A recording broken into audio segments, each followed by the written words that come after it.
नमः समय साराय स्वानुभूत्या च भासते चित्स्वभावाय भावाय सर्वभावान्तरक्षिणे वन्दितु सौवसिद्धे ध्रुवमचलमणोवमं गतिं पत्ते ओक्षामि समय पाहुड मृमोसुद केवली बड़िदम। समयसार जी ग्रंथादिराज मोक्ष अधिकार पर हम लोग स्वाध्याय कर रहे हैं। मोक्ष अर्थात सब दुखों से मुक्त होना। मोक्ष जीव की शुद्ध पर्याय है। मोक्ष किसी स्थान का नाम नहीं, किसी क्षेत्र का नाम नहीं। क्या बोला? मोक्ष जीव की शुद्ध परिणति का नाम है, किसी क्षेत्र का नाम नहीं, किसी स्थान का नाम नहीं। आश्रयबंध दुखरूप पर्याय है और संवर निर्जरा इस मोक्ष का मार्ग है। अर्थात संवर निर्जरा सुखमयी परिणति है, जीव की पर्याय है संवर निर्जरा। संवर निर्जरा कहो, रत्नत्रय कहो, सम्यक दर्शन, सम्यक ज्ञान, सम्यक चारित्र कहो, धर्म कहो, वीतरागता कहो, सब एक ही बात है। कभी धर्म की चर्चा वीतरागता से आएगी, कभी धर्म की चर्चा रत्नत्रय से आएगी, है ना, कभी मोक्ष मार्ग के रूप में आएगी। तो ये मोक्ष मार्ग जीव के लिए हितकारी भाव है ना। मोक्ष अधिकार है, मोक्ष अधिकार है और तत्व निर्णय कर्तव्य है। हमारा कर्तव्य क्या है? तत्व निर्णय। और तत्व निर्णय क्या है? तत्व निर्णय है कि मैं समस्त परद्रव्यों से भिन्न, भिन्न का अर्थ है इस विश्व का कोई परद्रव्य मेरे लिए सुख दुखकारी नहीं, कोई परद्रव्य इष्ट अनिष्ट नहीं। ये तत्व निर्णय अस्ति नास्ति से। अस्ति से मैं ज्ञान स्वरूप हूँ, ज्ञान स्वरूप ही नहीं, अनंत गुण संपन्न हूँ। अनंत गुण संपन्न ही नहीं, परिपूर्ण हूँ। मुझे कहीं किसी परद्रव्य की आवश्यकता नहीं, परिपूर्ण हूँ। ये अस्ति से मेरा स्वरूप। नास्ति से कोई परद्रव्य इस विश्व में सुख दुख का कारण नहीं, कोई परद्रव्य मेरे लिए इष्ट अनिष्ट नहीं। आचार्य भगवान दर्पण के उदाहरण से समझाते हैं। जैसे दर्पण में सब झलकते हैं, दर्पण में पदार्थ झलकते हैं, लेकिन दर्पण उन रूप नहीं होता, दर्पण स्वच्छ बना रहता है। बोलो। इसी प्रकार मेरे ज्ञान दर्पण में पूरा विश्व झलक सकता है, परंतु मैं फिर भी उससे अनटच, इफेक्टलेस, फुल्ली सेफ रहता हूँ। इसका नाम तत्व निर्णय है। ये है तत्व निर्णय। ये तत्व निर्णय आपको अनंत सुख में धर देगा। क्या? अनंत सुख में धर देगा, अनंत सुखी कर देगा। विश्व के सारे दुख दूर हो जाएंगे। इसका नाम मोक्ष है ना। मोक्ष अधिकार पूर्ण होने जा रहा है। हमारी परिणति में भी ये तत्व ज्ञान रूपी कर्तव्य पूरा हो। मोक्ष अधिकार तो पूरा हो जाएगा, अब सर्वविशुद्ध ज्ञान अधिकार शुरू होएगा। हमारे ज्ञान में ये तत्व निर्णय रूपी कार्य भी पूरा हो और मोक्ष हमारा अधिकार हो। अपन किसके शिष्य हैं? अमृतचंदाचार्य देव के। वे कहते हैं ये मैं मोक्ष का अधिकारी। कौन बोल सकता है मैं मोक्ष का अधिकारी? जिसने कर्तव्य पूरा किया हो। ये मैं मोक्ष का अधिकारी। मैंने इस मोह के नाश के लिए अपनी कमर कस ली है। I am ready for all. बोलो कैसी भाषा है। प्रवचन सार जी ग्रंथ में ये 80, 81, 82 ये इसकी आजू बाजू की जो गाथाएं हैं, ऐसी भाषा दी है अमृतचंद आचार्य देव ने। ये मैं मोक्ष का अधिकारी, मैंने मोक्ष के मोह के नाश के लिए कमर कस ली है। अब देखो उपदेश की शैली आएगी, ऐसा विपरीत प्रश्न आता है, बोलो आपने किसके लिए कमर कस रखी है, मोक्ष के लिए कि संसार के लिए। उछल उछल के संसार के काम होते हैं, उछल उछल के, और ये होती है मजबूरी में। यदि किसी की परिणति में ऐसा प्रमाद है तो विचार करना, दिल्ली बहुत दूर है। और बहुत दूर का मतलब इतना इतना सा कोई प्रसंग बन जाता है ना, दुख सहा नहीं जाता। इतना सा ही प्रसंग बने कोई तो दुख सहा नहीं जाता। बोलो जो एक साथ अनेकों प्रसंग बनेंगे तब क्या कहानी बनेगी। और वो हमारे हाथ में नहीं, बाहर की चीजें हमारे हाथ में नहीं है। ये तत्व ज्ञान करके हम आनंदित हो सकते हैं। ठीक है, तो अपन ने कल श्लोक शुरू किया था 191, है ना। इसमें आगे बहुत गजब की चर्चा आ रही है, बहुत सुंदर चर्चा आ रही है। देखो क्या कह रहे हैं, अब मुक्त होने का अनुक्रम। अनुक्रम क्या है, इसका मतलब क्या है कि सर्वथा मुक्ति अनुक्रम से होती है। अनुक्रम को क्या बोलेंगे इंग्लिश में? क्रम बाई क्रम। क्रम बाई क्रम तो ठीक है। सीक्वेंस। हाँ, है ना, क्रम से होती है ना। मतलब एक साथ नहीं होती, क्रमिक है, ये क्रमिक विकास है। अपन ऐसा समझें कि जैसे आज हमने बीज डाला तो वो क्रम से डेवलप होते हुए फल देगा।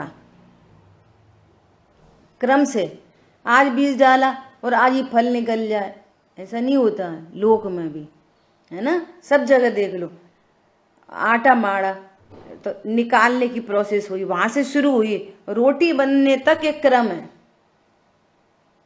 माँ के घर में बच्चा आया, उसके डेवलपमेंट में क्रम है, 9 महीने बाद ही पेट के बाहर आएगा, है ना, फिर क्रमिक विकास है। ऐसा यहाँ पे समझना। प्राकृतिक बहुत सारे एग्जाम्पल ले सकते, कच्चा आम है, पकेगा, एक क्रम है ना, ऐसा। तो कह रहे हैं जो पुरुष मतलब ज्ञान। अब मैंने पुरुष के बारे में 2 शब्द बोले थे, अभेद विवक्षा से क्या बोलेंगे पुरुष, और भेद विवक्षा से क्या बोलेंगे। बोलो कौन बताएगा। इससे मतलब मैं ध्रुव त्रिकाली आत्मा क्या है, और भेद विवक्षा ज्ञान में जानता हूँ कि मैं क्या है। हाँ, मतलब अभेद विवक्षा में ये बोलेंगे कि जो आत्मा, त्रिकाली नहीं, हाँ बोलो। क्या में जीव द्रव्य, हाँ बहुत और उसमें पर्याय हो जाएगी। हाँ, ज्ञान पर्याय है। अभेद विवक्षा में ऐसा बोलेंगे, जो आत्मा वास्तव में, पुरुष के स्थान पर क्या रखेंगे, आत्मा। फिर कैसे पढ़ेंगे, जो आत्मा वास्तव में अशुद्धता करने वाले, ऐसे अभेद विवक्षा में आत्मा रखेंगे। और भेद विवक्षा में क्या रखेंगे, जो ज्ञान वास्तव में, पढ़ने भी सीखना पड़ता है ऐसे, हमारे गुरुजी ने हमको ऐसी सिखाया है ना। अभेद विवक्षा में क्या, जो आत्मा, और भेद विवक्षा में जो ज्ञान, क्योंकि जानने का काम तो ज्ञान करेगा, आत्मा तो करेगा नहीं, तो पर्टिकुलर से बात करते हैं भेद विवक्षा में।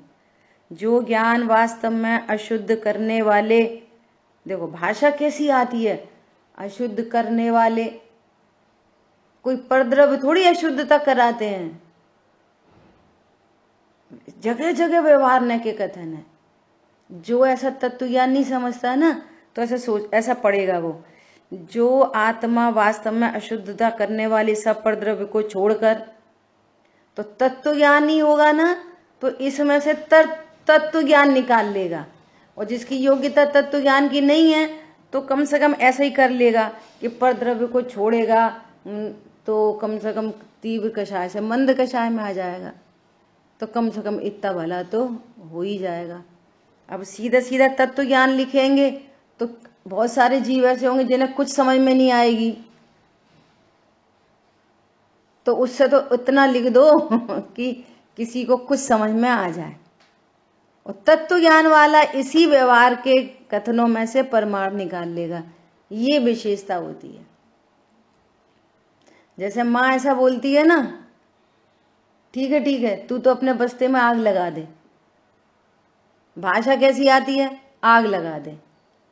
बच्चे को समझ में क्या आ जाती है, नहीं मम्मी पढ़ूंगा। मम्मी तो कह रही आग लगा दे। शब्दार्थ को फॉलो नहीं करता, भावार्थ निकालता है। इसका मतलब मम्मी ये नहीं कह रही है। अब कोई बच्चा ऐसा भी हो डफर, मैं तो मम्मी का बहुत आज्ञाकारी हूँ, मम्मी ने बोला बस्ते में आग लगा दे, तो मम्मी माचिस कहाँ है, आग लगानी है, आज्ञाकारी है, ऐसा फर्क पड़ता है ना। तो यहाँ पर कह रहे हैं देखो, लोक में तो ऐसा बालक नहीं मिलेगा, परंतु परमार्थ में सब ऐसे ही बालक हैं। समझ आई बात। और कल भाई जी का प्रवचन आ रहा था, बोल रहे हमने ये छोड़ दिया। तो तूने भैया क्या छोड़ दिया, परद्रव्य को छोड़कर लिखा है ना, हमने तो ये छोड़ दिया वो छोड़ दिया। अच्छा भैया आपके लिए और सभी के लिए कल के प्रवचन में, सुमत जी भाई साहब के कल के प्रवचन में लास्ट 20 मिनट मैंने चेक किया था, लास्ट 20 मिनट पे ये देखना, उसमें ये आया है कल कि विकल्प ज्ञान की पर्याय है। उसका पूरा जो अपनी चर्चा हुई थी ना, पूरा खुलासा आपको मिलेगा, तो आपको ऑथेंटिक होती है चीज़। जब अपन बड़ों से सुनते हैं ना तो अपनी बात और मजबूत होती है ना, और प्रसन्नता होती है अपने को कि ये चीज़ अपन को ख्याल में आई है। तो आप लास्ट 20 मिनट पे सब लोग सुनना, पूरा सुनो अच्छी बात है, और नहीं सुनो तो लास्ट 20 मिनट पे उसके आजू बाजू में ही ये कोई बात आएगी, है ना। तो कह रहे हैं परद्रव्य को छोड़कर का कल अपन ने भाव देख लिया था, स्वयं स्वद्रव्य में लीन होता है वह पुरुष। अब अपने को आगे की लाइन की चर्चा करनी है, बहुत गजब की बात आ रही है। परद्रव्य को छोड़कर, अर्थात इस विश्व में कोई परद्रव्य मेरा नहीं, मेरे लिए कोई इष्ट अनिष्ट नहीं, है ना, और मैं परिपूर्ण हूं, ये तत्व ज्ञान है। तो अब क्या कह रहे हैं, स्वद्रव्य में लीन होता है, अर्थात मैं ज्ञान स्वरूप हूं। तो लीन होता है में क्या चर्चा आई थी, पहले नक्की करता है, नक्की रूप लीनता, फिर निर्णय रूप लीनता, फिर अनुभव रूप लीनता, और फिर जैसे जैसे गुणस्थान बढ़ता जाता है वैसे लीनता बढ़ती चली जाती है। ये अनुक्रम है, और पूर्ण लीन होके केवल ज्ञान प्रकट हो जाता है, ऐसा। ठीक है, वह पुरुष नियम से सर्व अपराधों से रहित होता हुआ। अब सर्व अपराध क्या है, क्या है सर्व अपराध? सर्व अपराध अर्थात ज्ञान का अपराध। दो अपराध हैं, एक श्रद्धा का अपराध, एक चारित्र का अपराध। क्या? श्रद्धा का अपराध और एक चारित्र का अपराध। और ये दोनों अपराध इसलिए चल रहे हैं कि प्रज्ञा का अपराध है। कौन है ये प्रज्ञा? कौन सी प्रज्ञा बहन जी हैं, बोलो अजय भैया। एक है श्रद्धा का अपराध और एक है चारित्र का अपराध। और ये दोनों अपराध इसलिए चल रहे हैं क्योंकि ज्ञान में अपराध है। क्या अपराध है तो वो अच्छा, एकदम ज्ञान है तो अच्छा, लेकिन मोह की संगति की है उसने, ये उसका अपराध है। उसके जानने की टेक्नोलॉजी तो अज्ञानी की भी शुद्ध सुरक्षित है। क्या बोला? जानने की जो टेक्नोलॉजी है, जैसी सिद्ध भगवंतों की जानने की टेक्नोलॉजी है, वैसे ही अज्ञानी की टेक्नोलॉजी है। एक इंद्री, दो इंद्री, तीन इंद्री, निगोदिया, सब इसी प्रकार से जानते हैं। समझ आ रही बात? परंतु अज्ञानी इसके ज्ञान में जो झलकता है, उस रूप अपने को अनुभव करने से फिर उतना ही नहीं, फिर ये अच्छा है, ये बुरा है, इष्ट की कल्पना, अनिष्ट की कल्पना, ये प्रज्ञा का अपराध है। तो यहाँ कह रहे हैं सर्व अपराधों से रहित होता हुआ। क्या अपराध है? मैं देव हूं, ये अपराध है। आप सोचो, दुनिया में किसी से बात करो, वो पूजा पाठ में रहता हो, बहुत सबकी हेल्प करता हो, तो उसको ये पूछो, क्यों भाई साहब आप कब जेल से आए? तो क्या बोलेगा? और आजू बाजू में खड़े हुए लोग भी क्या बोलेंगे? कैसी बात कर रहे हो, कितना सज्जन पुरुष है, ये जेल की बातें क्यों कर रहे हो? अब जिन शासन हमारे भगवान क्या कहते हैं कि ये अपराधी है। कौन है अपराधी? क्यों है अपराधी? है आत्मा, और समझ रहा है अपने को स्त्री पुरुष, लड़का लड़की, देव नारकी, हाथी घोड़ा, सब एक लाइन में खड़े हैं। निगोदिया से लेकर द्रव्यलिंगी मुनिराज सब एक लाइन में खड़े हैं। अपराधी। बोलो, बहुत विडंबना है। ऐसे देखते हैं आजू बाजू में सब लोगों को, ऐसा सुनते हो, चर्चा वर्चा होती है। तो एक तो जो तेज बोल दिया ना, क्या कर रहे हो, इसको कषाय समझते। और तेज नहीं बोलो और ऐसा बोलो, अरे उनने ऐसा कर लिया, उनने वैसा कर लिया, ऐसा करना चाहिए, तो ये तो कषाय नहीं लगती, यही कषाय नहीं है। और फिर यहाँ तो कह रहे हैं कि मैं पुरुष हूं, ये अब बहुत बड़ा अपराध है। ये अपराध कैसे समझ में आया? अभी तो कषायों के भेद नहीं पता चल रहे। यहाँ तो कह रहे हैं, कल चर्चा आई थी कि जब तक गुण भेद का लक्ष्य है तब तक मोह पनप रहा है, तो और की कब क्या बात करो, पूजा पाठ की क्या बात करो, और लड़ाई झगड़े की क्या बात करो। यदि ज्ञान अपने को मैं जानने वाला हूं ऐसा जानता है, तो भेद के रस में मोह पनपता है और कषाय, तीव्र कषाय उत्पन्न होती है। और तीव्र कषाय मत बोलो, मंद बोलो। एक बार सुमत जी भाई साहब अपने यहाँ ठहरे थे, एक बार आए थे, तबीयत जब उनकी ठीक नहीं थी तो हम लोग ऐसे बैठ जाते थे भोजन वगैरह करने के बाद। तो बोले, क्या समझते हो तीव्र कषाय को? बोले जैसे 20 नंबर की पर्याय सम्यक दर्शन की है, 20 नंबर की पर्याय है ना, तो 19 नंबर की कषाय है मंद कषाय, और 18 नंबर की है तीव्र कषाय। क्या बोला?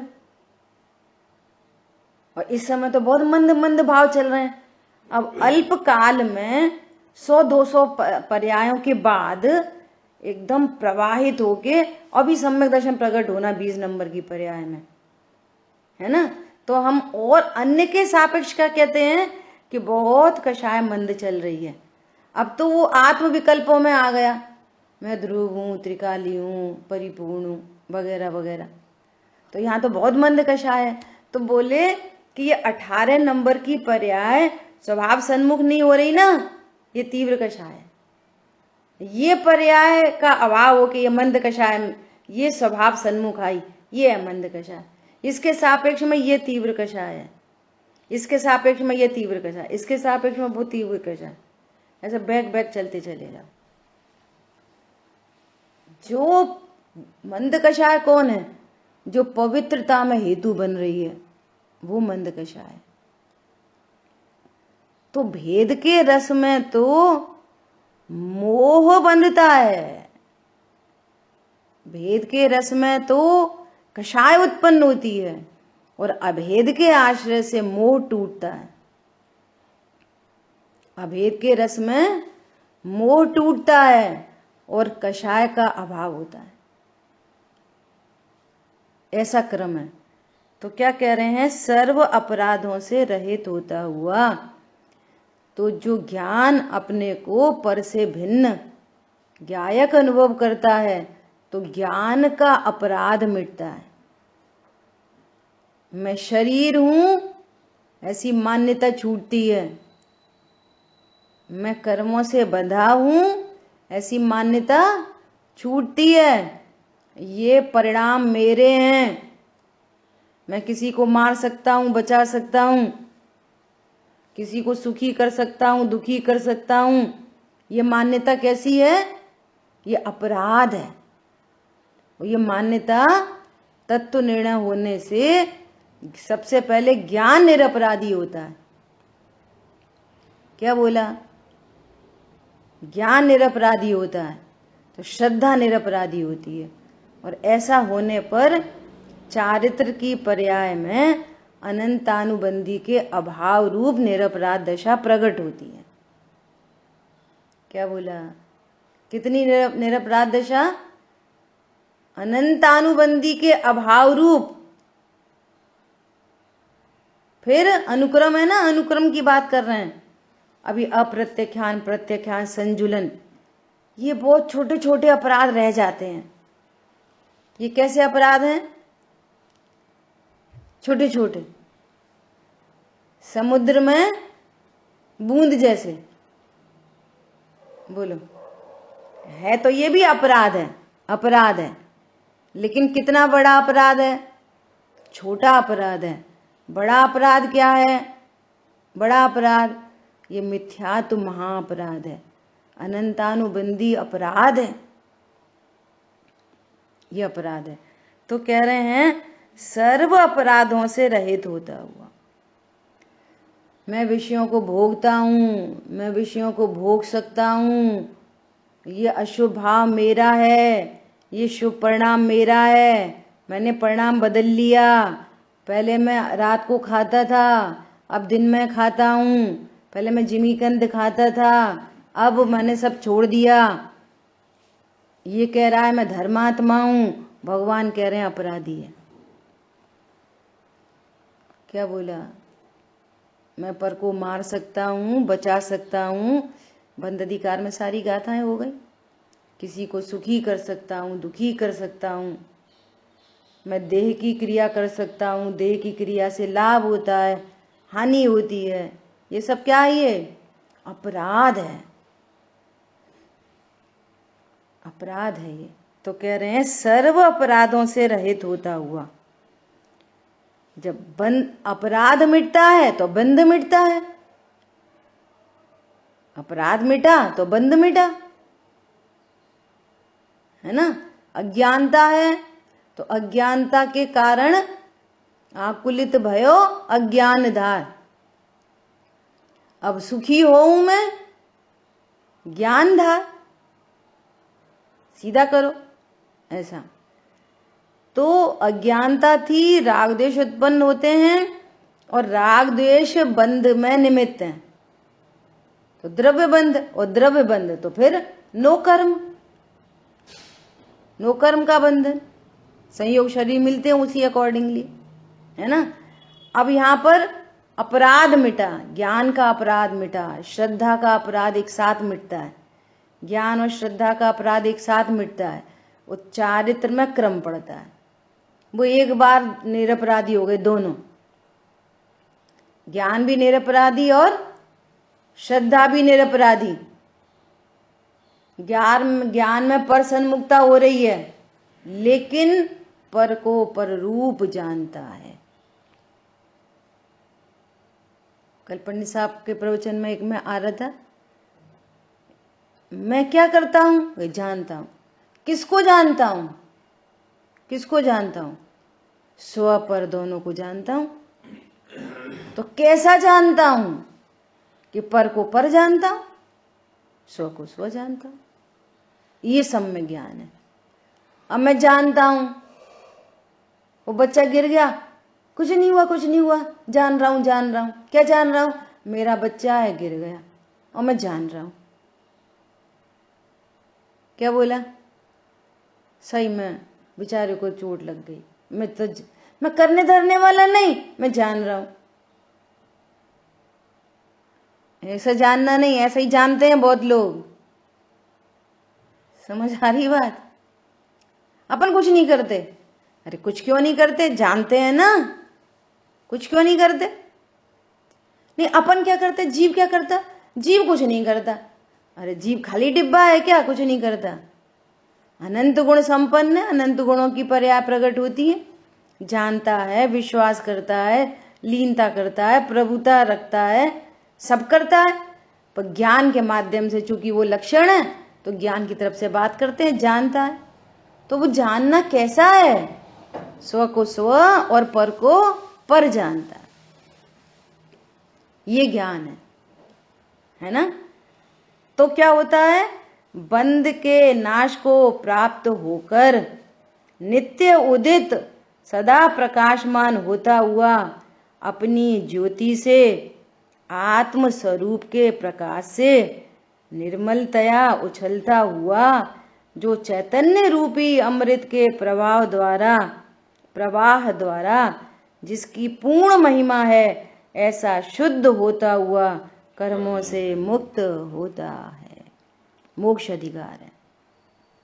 बोलो, प्रथम में प्रथम क्या होता है? सबसे पहले देखो, मोक्ष कितने प्रकार का है? मुक्ति, मोक्ष कहो, मुक्ति कितने प्रकार की है?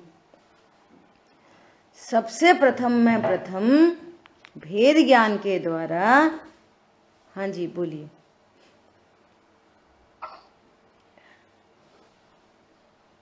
ये पूछना था, इसका खुलासा नित्य उदित सदा प्रकाशमान होता हुआ। करते हैं चर्चा। इस पे कर दिया है। तो क्या कह रहे हैं कि मुक्ति कितने प्रकार की है? मुक्ति या मोक्ष कितने प्रकार का है ना? तो मोक्ष कहाँ प्रकट होता है? मुक्ति प्रकट होती है, मुक्ति प्रकट होती है। तो जो कुछ भी नया प्रकट होता है वो हमेशा पर्याय रूप होता है। ये हमेशा ध्यान रखने की बात है। क्या? कुछ भी नया प्रकट हुआ, अज्ञान मोराग देश प्रकट हो, वे प्रकट होते हैं, है ना? तो वे क्या? नया। तो ये पर्याय रूप भाव है। द्रव्य कैसा है? त्रिकाली, त्रिकाल एक रूप, सदा एक रूप रहने वाली वस्तु, है ना? तो ये मुक्ति, जो मुक्ति है वो तत्व ज्ञान पूर्वक होती है। और तत्व ज्ञान क्या है? तत्व क्या है कि सबसे पहले, जैसे मान लिया अपन कोई दृष्टांत लें कि जैसे दूध है, दूध है ना, अपन दूध लेके आए तो अपन कहते हैं शुद्ध है दूध, शुद्ध दूध है। सामने अपनी बाल्टी में धुलवा के छने पानी से वगैरह वगैरह ऐसा सब लेके आए। तो जो शुद्ध दूध नेचुरल आ रहा है तो पता चलता है कि ये शुद्ध दूध नहीं है, इसमें पानी मिक्स है ना? और उसमें जब नींबू निचोड़ दिया तो देखा कि पानी अलग हो गया और दूध अलग हो गया, है ना? ये अलग हो गया। एक पर्टिकुलर प्रोसेस के द्वारा वो अलग अलग हो जाता है। तो अलग अलग तो तब हो जाता है कि जब वे प्रथम से ही अलग अलग हों। दूध में से पानी अलग हो सकता है, लेकिन दूध में से दूध की मिठास, दूध की सफेदी ये अलग हो सकती है? ये नहीं हो सकती, है ना? तो इसका मतलब ये है कि जो उसका स्वभाव है ना, मूल में जो मूल में स्वभाव है, हमें भले ही वो एक में एक मिले जुले दिख रहे हैं, चर्म चक्षु से कैसे दिख रहे हैं, एक में एक मिले जुले, हम तो यही कह रहे हैं सीधा सीधा ये शुद्ध दूध है। लेकिन जब स्वरूप के समीप जाके देखा तो इसमें दूध न्यारा है और पानी न्यारा है, और न्यारे थे तो अलग हो गए। क्या बोला?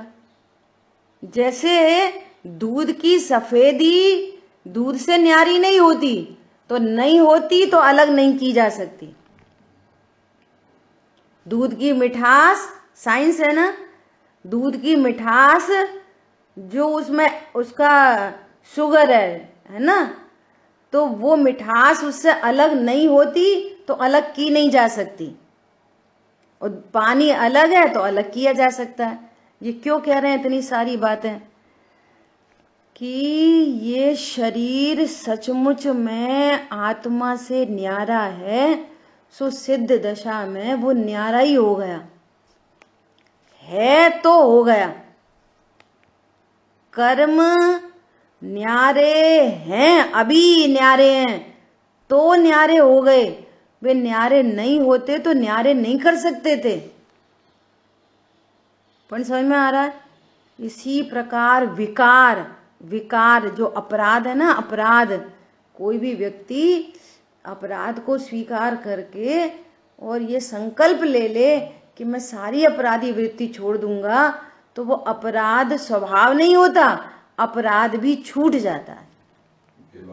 तो इसका अर्थ ये है कि वस्तु एक स्वाभाविक नेचुरल कुछ होना चाहिए। तो नेचुरल कैसा है जीव का स्वभाव? जीव का स्वभाव नेचुरल ही मुक्त स्वरूप है, सो पर्याय में प्रकट हो जाएगा।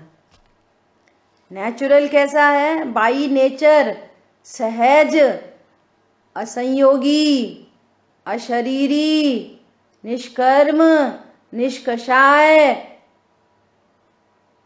पर्याय से रहित, अभेद। ऐसा नेचुरल है तो वो क्या है? मुक्त स्वरूप। मैं मूल में ही मुक्त स्वरूप हूं, अभी मुक्त स्वरूप। अब सारी मुक्ति इस मुक्त स्वरूप के आश्रय से होती है। क्या बोला? सारे अपराध इस निर्दोष ज्ञायक के आश्रय से प्रकट होते हैं। अब भाषा जो देनी है वो दे लो। दोष की तरफ से बोलोगे सारे दोष मिटाने हैं, तो निर्दोष ज्ञायक को जानो। सारे अपराध मिटाने हैं, निरपराधी ज्ञायक को जानो। मरण का भय मिटाना है, अविनाशी ज्ञायक को जानो। बहुत कषाय है, बहुत टेंशन है, क्या करें? सुनो, निष्कषाय तत्व ऐसा जानो। इसके ही विशेषण है। जो समस्या उसका समाधान, हर समस्या का समाधान यहाँ है। इसके अलावा पूरे विश्व में कोई समाधान नहीं है, कोई समाधान नहीं। समझ में आया? इतनी अद्भुत बात है। समाधान है ही नहीं बाहर से, है ही नहीं बाहर से। देखो एग्जाम्पल दे रहे, कल क्या हुआ, वो गए तो श्राविका को थोड़ी चोट लगी ना, तो अब वो थोड़ी आकुल व्याकुल हो रही, तो कभी खुश होने लगती, कभी परेशान होने लगती। तो जब अपने ज्ञान में ये पत्नी बच्चे दुकान मकान ये सब ज्ञान में गे बनते हैं ना, तो फिर वो कष्ट ही होता है। बात आई थी ना कल, पर लक्ष्य से तो राग ही होता है।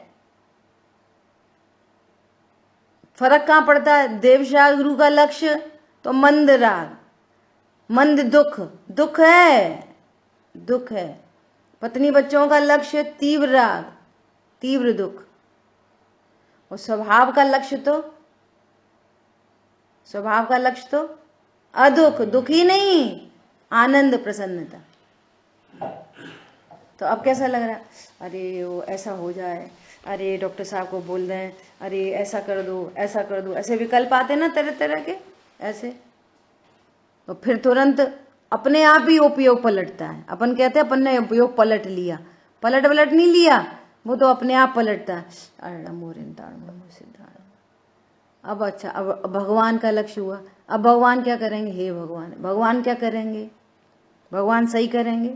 देखो अब ये तत्व ज्ञान का लाभ क्या होता है? तत्व ज्ञान का लाभ ये होता है कि वो श्रृंखला बढ़ती नहीं है, वो उपयोग सहजपने स्वभाव की ओर लौट के आता है। ये तत्व ज्ञान का लाभ होता है।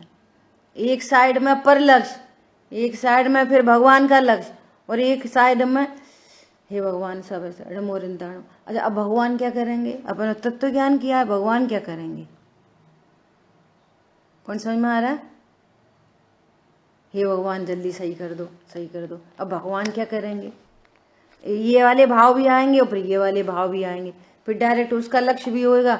ऐसा द्वंद्व चलता है, द्वंद्व चलते हैं ऐसे।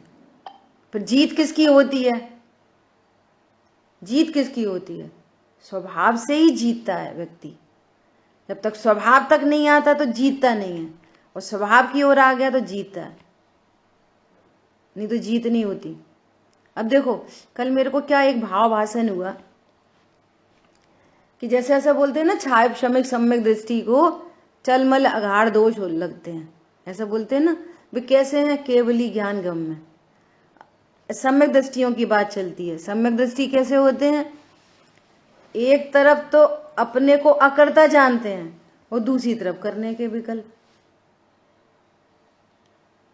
अब ये टेक्नोलॉजी समझ में आ जाए, वो अकर्ता जानते हैं फिर कर क्यों रहे? वे अपने को आत्मा जानते हैं तो सीता के लिए क्यों लड़ रहे? फिर वे अपने को आत्मा जानते हैं तो लक्ष्मण के लिए ऐसे क्यों कर रहे? ये कषाय का काम है, ये कषायों का काम है, और ये ज्ञान का काम है। और ज्ञान सहित श्रद्धा सम्यक है और चारित्र सम्यक है, अनंतानुबंधी के अभाव रूप। और ज्ञान स्व को स्व जान रहा है, पर को पर जान रहा है। ऐसा काम चलता रहता है। फिर इसी स्वभाव के आश्रय से, अनुक्रम से, फिर दूसरी कषाय टूटेगी, फिर तीसरी कषाय टूटेगी, चौथी कषाय टूटेगी। अरे मुनि भगवान को कोई कम विकल्प है क्या? मुनि राजों को देखो, ग्रंथ लिखने का भाव आ रहा है, उनको टीका करने का भाव आ रहा है, उनको आहारचर्या का भाव आ रहा है, उनको संघ को संभालने का भाव आ रहा है, उनको किसी को दीक्षा देने का भाव आ रहा है, वो चलते हैं। तो ये कषाय का काम है, ये जीव का काम नहीं है। ऐसा हम न्यारा न्यारा देखना शुरू करें तो हमारे को बात, हमारा मोक्ष मार्ग प्रशस्त होगा। कुछ करने धरने से नहीं, ऐसी राइट नॉलेज से। मतलब ये दो धाराएं स्पष्ट कल एकदम भावभाषित हो रही कि देखो ये कैसी धारा है, ये कैसी धारा है, ऐसे ऐसे चलती हैं। अब वो जीव कहता है, विचार करो, एक तरफ अकर्तृत्व, कर्ता बुद्धि मिट गई, और एक तरफ करने के विकल्प। एक तरफ भोक्तृत्व बुद्धि मिट गई, एक तरफ भोगने के विकल्प। एक तरफ भगवान को परम अकर्ता जानते हैं। भगवान क्या करते? भैया वो बच्चे का जो सुख दुख है वो सब उसके कर्माधीन है। अच्छा सुनना, वो अपन प्रे फॉर हर, तो हमारी प्रे से उसका क्या होएगा? हमारी प्रे से उसका क्या होएगा? कुछ नहीं। तो फिर नहीं करें? नहीं, तुम्हारी प्रे से तुम्हारी कषाय मंद होगी, तुम्हारा लाभ होएगा। आपकी प्रे से उसका कुछ लाभ नहीं है। हमारी प्रे से किसको लाभ होएगा?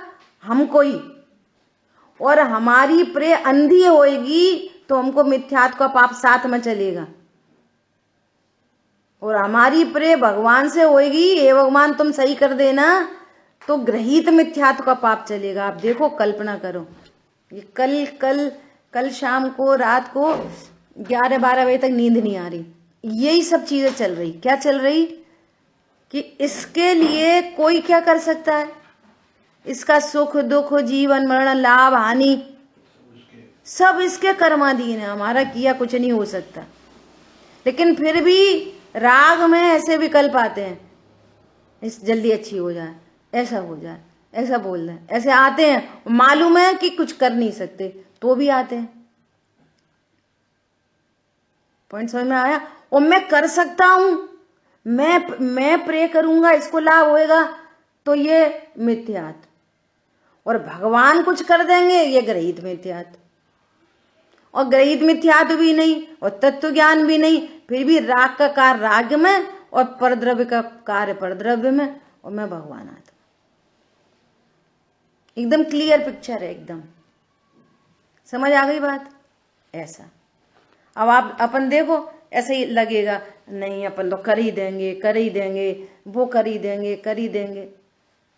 बोलो कितना निश्चिंत और सहजता का मार्ग है, किसी के ऊपर दोषारोपण नहीं, ऐसा क्यों हो गया, वैसा क्यों हो गया। सहज स्वीकृति, सहज स्वीकृति। जितनी जल्दी सहज स्वीकृति, उतनी कषायों से मुक्त, उतनी निश्चिंता, उतनी शांति। जितनी कषाय शेष है उतनी आकुलता, उतनी टेंशन, उतना कर्म का बंधन। ये लेकिन एक बहुत बड़ा काम हो गया तत्व ज्ञान से। क्या हुआ? एक बहुत बड़ा अपूर्व कार्य होता है सम्यक दृष्टि जीव को।